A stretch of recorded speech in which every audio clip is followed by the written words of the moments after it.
What is depression? Most people feel sad or depressed at times. It's a normal reaction to loss or life's struggles. But when intense sadness, including feeling helpless, hopeless, and worthless, lasts for many days to weeks and keeps you from living your life, it may be something more than sadness. You could have clinical depression, a treatable medical condition.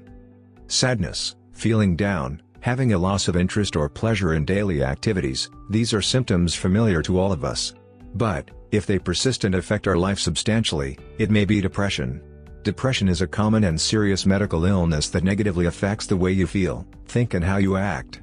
It causes feelings of sadness and/or a loss of interest in activities once enjoyed. An illness that involves the body, mood, and thoughts. Depression is a disease which not only affects the physical health of a person but also his mind and the way he thinks. It affects a person's day-to-day activities like eating, sleeping and everything else. The way he perceives a situation changes if he is in a state of depression. Depression is not same as passing a blue mood. Many people confuse depression with a state of anxiety, worry or tension.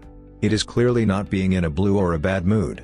It is not a sign of any personal weakness or a condition that can be wished away.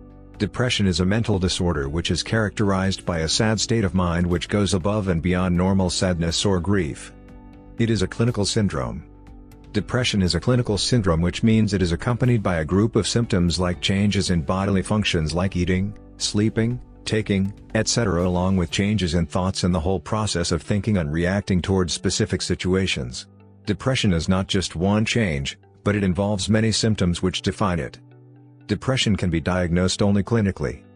Unlike other health disorders and diseases, which can be diagnosed through laboratory tests such as X-ray, ultrasound or CT scan, depression can only be diagnosed clinically. It is always recommended to see a health professional like a psychiatrist as soon as symptoms of depression are noticed in an individual. Depression is a feeling of emptiness. Depression is a mental disorder when you start feeling empty and lonely in life. And this is not for a day or two, but it is felt for weeks and months before it is actually cured. Depression leads to a feeling of being treated as a nobody or a no one, which eventually makes the person feel lonely and alone.